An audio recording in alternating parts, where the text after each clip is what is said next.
இன்று நம்ம ட்ரெண்டிங் சமையலறையில் சுட சுட சாதத்தோடு சேர்ந்து சுவையான மத்தி மீன் குழம்பு ரெடி பண்ண போகிறோம்.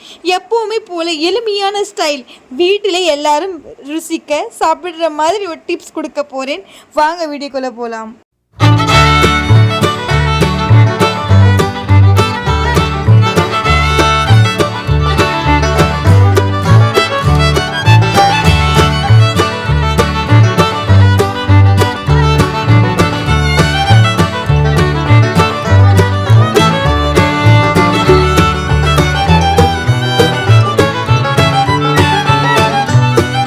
ட்ரெண்டிங் சமையல் இன்னைக்கு நம்ம என்ன பார்க்க போகிறோம் அப்படின்னா மத்தி மீன் குழம்பு பார்க்க போகிறோங்க.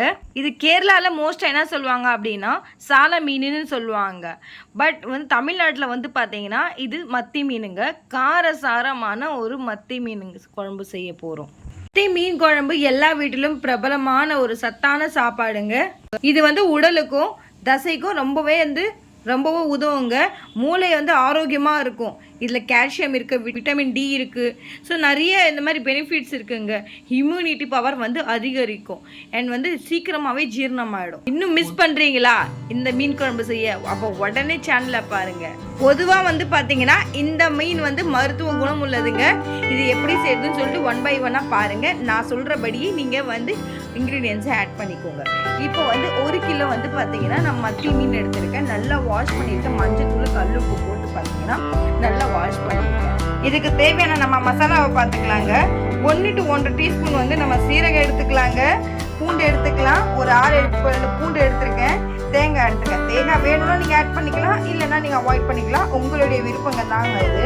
ஒரு கைப்பிடி வந்து சின்ன வெங்காயம் எடுத்திருக்கேன். சப்போஸ் உங்களுக்கு சின்ன வெங்காயம் வந்து வேண்டாம் அப்படின்னா நீங்கள் பெரிய வெங்காயம் கூட ஆட் பண்ணிக்கலாங்க. பட் சின்ன வெங்காயம் ஆட் பண்ணிங்கன்னா நல்லா டேஸ்ட்டும் இருக்கும், வாசனையும் நல்லா இருக்குங்க. ஸோ அடுத்து வந்து மிக்சிங் பவுலில் வந்து நம்ம தேங்காய், சீரகம், பூண்டுலாம் வந்து ஆட் பண்ணிக்கலாங்க. பூண்டு வந்து பார்த்தீங்கன்னா 6 to 7 பல்லு தாங்க போடணும், அதிகமாக ஆட் பண்ணாதீங்க. நான் சொல்கிற இன்க்ரீடியன்ஸ் வச்சு நீங்கள் வந்து ஆட் பண்ணி பாருங்கள். உங்களுக்கு குழம்பு நல்லா வரும், ருசியும் நல்லா வரும். அடுத்து நம்ம வெங்காயமாக ஆட் பண்ணிட்டோம். இப்போ நம்ம அளவுக்கு தண்ணி ஊற்றி நீங்கள் ஃபைன் பேஸ்ட்டாக அரைச்சிடலாங்க. ஃபைன் பேஸ்ட்டாக நல்லா அரைச்சிட்டோங்க. ஃபஸ்ட்டு வந்து பார்த்திங்கன்னா மிக்சியில் வந்து அரைக்கும் போது ஒரு சுற்றுங்க. ஏன்னா வந்து இதில் இருக்கிற தேங்காய் நல்லா அரையணுங்க. அடுத்து வந்து உங்களுக்கு தேவையான அளவுக்கு லைட்டாக தண்ணி ஊற்றி நீங்கள் ஃபைன் பேஸ்ட்டாக அரைச்சிடலாம். அரைச்சிட்டு பிறகு இப்போ ஸ்ட்ரைட்டாக நம்ம குழம்பு செய்ய போயிடலாங்க. மீன் குழம்பு இருக்குங்க. நம்ம ஒரு செட்டி எடுத்துக்கலாம். பட் மண் சட்டியில் செஞ்சாலும் நல்லாயிருக்கும். பட் இந்த மாதிரியும் நல்லாயிருக்கும். இன்றைக்கி நம்ம செய்ய போகிறது எதுலன்னா நல்லெண்ணெய் தாங்க. நம்ம வந்து மத்தி மீன் குழம்பு செய்ய போகிறோம். ஸோ தேவையான அளவுக்கு நம்ம வந்து எண்ணெய் ஆட் பண்ணிட்டோம். எண்ணெய் வந்து சூடானதுமே அடுத்து நம்ம வந்து ஒரு 1/4 டீஸ்பூன் வந்து பார்த்திங்கன்னா நம்ம வெந்தயம் ஆட் பண்ணிக்கலாங்க. வெந்தயம் அதிகமாக ஆட் பண்ணாதீங்க, அதில் கசப்பு தன்மை வந்துடும். 1 டீஸ்பூன் வந்து கடுகு ஆட் பண்ணிக்கலாம். வெந்தயம் கொஞ்சம் அப்படியே ப்ரௌனிஷாக ஆகிற அளவுக்கு. இப்போ நல்லா வந்து அடுப்பு நல்லா அப்படியே கொஞ்சம் வந்து மீடியம் ஃப்ளேமில் வச்சுருங்க. எல்லாம் பொரிஞ்சிச்சிங்க. அடுத்து நம்ம வந்து வெங்காயம் ஆட் பண்ணிக்கலாங்க. ஒரு பெரிய வெங்காயம் நான் கட் பண்ணிட்டேன். சப்போஸ் நீங்கள் சின்ன வெங்காயம் ஆட் பண்ண விருப்பம் இருக்குன்னா நீங்கள் சின்ன வெங்காயம் கூட ஆட் பண்ணிக்கலாம். அது உங்களுடைய விருப்பம் தாங்க. அடுத்து வந்து பார்த்தீங்கன்னா வெங்காயம் போட்ட 2 நிமிஷத்துலேயே நம்ம கறி லீவ்ஸ் நம்ம ஆட் பண்ணிக்கலாங்க. பாருங்கள், இது வந்து பார்த்தீங்கன்னா எங்கள் ஊர் எண்ணெய்ங்க. நாங்கள் செக்காட்டி எடுத்துன்னு வந்திருக்கோம். பார்க்க எப்படி சூப்பராக இருக்குது, நொறையாக இருக்குது பார்த்தீங்களா? ஸோ இதுதான் இந்த மாதிரி நுரை வந்ததாங்க ஒரிஜினல் எண்ணெய். இப்போ வெங்காயம் வந்து பார்த்தீங்கன்னா நல்லா ப்ரௌனிஷ் ஆகிற அளவுக்கு வந்து அடுப்பு எண்ணெயில் அப்படியே ஃபுல்லாக ஏற்றி வச்சுட்டு அப்படியே வதவிட்டே இருங்க. நல்லா வந்து ப்ரௌனிஷ் ஆகிடுச்சிங்க. ஸோ இந்த நேரத்தில் நம்ம வந்து மிக்ஸி ஜாரில் வந்து நம்ம வெங்காயம் பேஸ்டெல்லாம் அரைச்சி வச்சுருந்தோம்ல, அதுவும் நம்ம ஆட் பண்ணிக்கலாங்க. பாருங்கள், நல்லா அதுவும் ஆட் பண்ணிட்டோம். இது அரைச்ச வெங்காயமும் ஆட் பண்ணி ஆச்சு. பட் நான் பாருங்கள் சூப்பராக வந்து நல்லா வதவிடுச்சிங்க. பாருங்க, சூப்பரா இந்த அளவுக்கு வந்து பாத்தீங்கன்னா நல்லா வதவணும். நல்லா வதவிடுச்சு. பார்த்தா தெரிஞ்சுங்களா உங்களுக்கு? சூப்பரா வதவி வந்துடுச்சு. ஸோ இந்த நேரத்துல நம்ம 2 டீஸ்பூன் வந்து நம்ம குழம்பு மிளகாத்தூள் ஆட் பண்ணிக்கலாங்க. சப்போஸ் உங்ககிட்ட குழம்பு மிளகாத்தூள் இல்லை அப்படின்னா நீங்க மஞ்சள் தூள், தனியாத்தூள் அண்ட் தனி மிளகாத்தூள் ஆட் பண்ணிக்கலாம். பட் குழம்பு மிளகாத்தூள் ஆட் பண்ணிங்கன்னா டேஸ்ட் நல்லா இருக்குங்க. அந்த வீடியோ வேணும்னா கூட சொல்லுங்க, அதுவும் நான் ஒரு நாள் அப்லோட் பண்ணுறேன் சேனல்ல. இப்போ நல்லா வந்து அடுப்பை நல்லா சிம்மில் வச்சுட்டு அப்படியே வதக்கிட்டே இருங்க. நம்ம ஆட் பண்ணி மிளகாத்தூள் ஆட் பண்ணி பச்சை வாசம் போயிடுச்சுங்க. இப்போ இந்த நேரத்தில் வந்து நான் எலுமிச்சை சைஸ் அளவுக்கு நான் புளி எடுத்து கரைச்சி வச்சுருக்கேன். அதுவுமே நம்ம வந்து நல்லா வடிகட்டி ஊற்றிக்கலாங்க. அதை வடிகட்டி ஊற்றும் போது திப்பியெல்லாம் ஸ்டோர் ஆகுங்க. ஆல்ரெடி வந்து இந்த புளியை ஊற வைக்கும் போது நம்ம இதான் கல்லுப்பு ஆட் பண்ணி தான் நம்ம வந்து ஊற வச்சிருந்தோம். இப்போ பாருங்க சூப்பராக வந்து பார்த்தீங்கன்னா வந்துடுச்சு. நல்லா திப்பி எல்லாமே இதே ஸ்டோர் ஆயிடுச்சுங்க.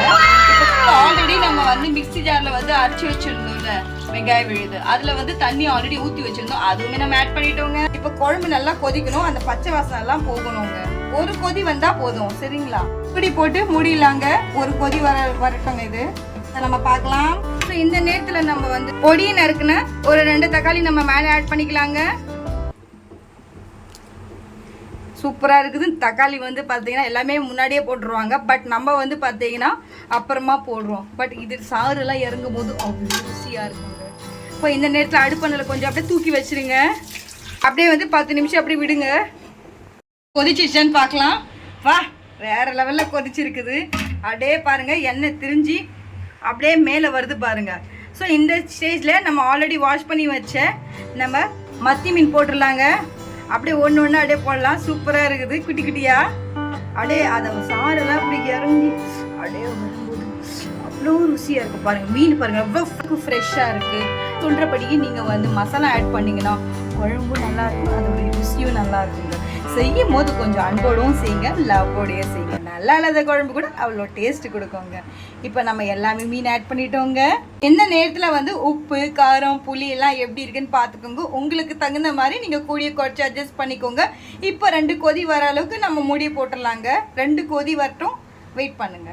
நல்லா கொதி வந்துச்சு, 10 நிமிஷம் ஆயிடுச்சு. இப்போ இந்த நேரத்தில் வந்து நம்ம பச்சை மிளகாய் 4 எடுத்துருக்கோங்க. அதுவே வந்து பார்த்தீங்கன்னா 2ஆக வந்து உடச்சி போட்டுடலாங்க.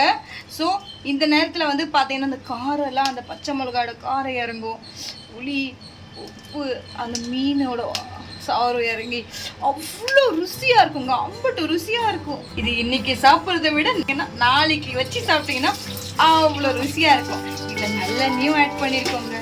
குழம்பு நல்லா கொதிச்சிருச்சிங்க. இந்த நேரத்தில் வந்து பார்த்தீங்கன்னா நம்ம கட் பண்ணி வச்ச கொரியண்டர் லீவ்ஸ் நம்ம ஆட் பண்ணிக்கலாங்க. நீங்களே பாருங்க எங்கேயாவது உடஞ்சிருக்கான்னு சொல்லிட்டு. அந்த தக்காளி அங்கங்கே இருந்தால் அங்கே அந்த குழம்பு ருசியும் நல்லா இருக்கும். அந்த தக்காளியோட சாறு இறங்கி அந்த பச்சை மிளகாயோட சாறு இறங்கி கொத்தமல்லி சாறு நல்லெண்ணெய் அவ்வளோ ருசியாக இருக்குதுங்க. இதுக்கு மேலே வேற என்னங்க நம்மளுக்கு வேணும்? பாருங்க கொத்தமல்லி போட்டு நம்ம ஸ்டவ் ஆஃப் பண்ணிடலாங்க. சூப்பரான என்னுடைய ஸ்டைலில் ஒரு சூப்பரான அலமுடைய ஸ்டைலில் மணக்க ஒரு மத்தி மீன் குழம்பு ரெடி ஆயிடுச்சுங்க. வாங்க சர்வ் பண்ணிடலாம். இந்த சாதத்துல ஒரு கரண்டி மத்தி மீன் குழம்போட சாப்பிட்டா வீட்டுல எல்லாரும் சாப்பாடு சாப்பிடும்போது சுவை இரட்டிப்பாகுங்க. அதுல வந்து பாத்தீங்கன்னா நீங்களும் வீட்டுல இப்படிதான் செய்து பாருங்களேன். அதுவும் இலையில வச்சு சாப்பிட்டா ஆம்பட்டு ருசியா இருக்கும். சாதத்தோடு கலந்தா சுவைதான் சொர்க்கம் போல இருக்கும். அந்த மாதிரி ஒரு உணர்ச்சி வருங்க. அவ்வளோ ருசியாக இருக்குது. எங்கேயாவது உடஞ்சிருக்குன்னு பாருங்களா.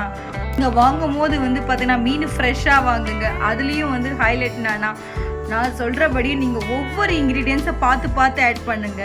அப்போ தான் உங்களுக்கு குழம்பு நல்லா டேஸ்ட் கொடுக்கும். எலுமிச்சை சைஸ் அளவுக்கு தாங்க புளியை எடுக்கணும்.